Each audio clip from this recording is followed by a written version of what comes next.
خبر شامل کرتے تاندلہ والا سے جماعت اسلامی تاندلہ والا نے تاندلہ والا میں طالبات کے لیے دینی مدرسہ کی تعمیر کا باقاعدہ آغاز کر دیا ہے، جس میں درس نظامی کی تعلیم دی جائے گی۔ تاندلہ والا میں طالبات کے مدرسہ کی اشد ضرورت کو محسوس کرتے ہوئے پیر مدثر احمد شاہ چشتی، پیر عبدالحق شاہ چشتی اور پیر محمد احمد شاہ چشتی کی زیر نگرانی میں آغاز کر دیا گیا۔ انشاءاللہ جلد باقاعدہ طور پر کلاسز کا آغاز کر دیا جائے گا۔ مدرسہ میں طالبات کے لیے ہاسٹل کی سہولت بھی موجود ہوگی۔ آج کی جدید ضرورت کو مد نظر رکھتے ہوئے کام کا آغاز کیا گیا ہے۔ انشاءاللہ جماعت اسلامی تاندلہ والا اس علاقے میں لوگوں کی دینی تربیت کے لیے اسی طرح کے منصوبوں پر کام جاری رکھی جائے گی۔ اور مزید تفصیلات جانتے ہیں پیر مدثر احمد شاہ چشتی کی زبانی۔ السلام علیکم ورحمۃ اللہ وبرکاتہ۔ میں اس وقت تاندلہ والا کے ایک نوائی گاؤں 411 مجیانہ کے اندر موجود ہوں۔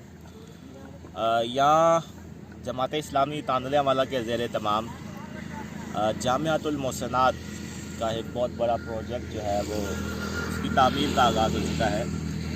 یہ چونکہ علاقہ دیہاتی علاقہ ہے اور یہاں پہ جہالت اور اس کے غربت ہے، اس پس منظر کے اندر یہ لڑکیوں کے لیے، طالبات کے لیے تعلیم کی ایک سہولیات نہ ہونے کے برابر ہے۔ اس علاقے کے اندر دین کے فروغ کے لیے، لوگوں کو دین کے ساتھ جوڑنے کے لیے جماعت اسلامی تاندلہ والا نے اس پروجیکٹ کا آغاز کیا ہے اور یہ تقریباً 1 ایکڑ پر مشتمل ہے اور یہاں پہ بلڈنگ اور ہاسٹل اور وہ ساری سہولیات جو ملک بھر کے اندر جامعۃ المحسنات کے اندر موجود ہیں، ایک بہترین ادارہ جو ہے وہ اس علاقے کے اندر یہ بنایا جا رہا ہے۔ پیر عبدالحق شاہ چشتی صاحب اور ان کی فیملی نے یہ جگہ ڈونیٹ کی ہے اور پیر عبدالحق شاہ چشتی صاحب خود اس کو مینیج کر رہے ہیں، اس کو بنا رہے ہیں اور اس کی تعمیرات کر رہے ہیں اور انشاءاللہ تعالیٰ 1 سال کے اندر ہمارا یہ پروجیکٹ مکمل ہو جائے گا اور اس کے بعد جو ہے وہ یہاں پہ باقاعدہ طور پر تعلیم کا جو سلسلہ ہے اس کا آغاز ہو جائے گا۔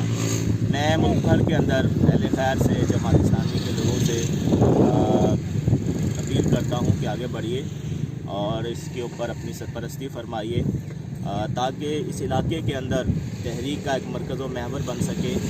تحریک اسلامی کو آگے بڑھنے اور پھولنے کے اندر یہ ادارہ جو ہے وہ معاون اور مددگار بن سکے اور تحریک کو آگے بڑھنے کے اندر اس کے اندر ہمارے ساتھ معاونت کریں اور انشاءاللہ تعالی ہم اس علاقے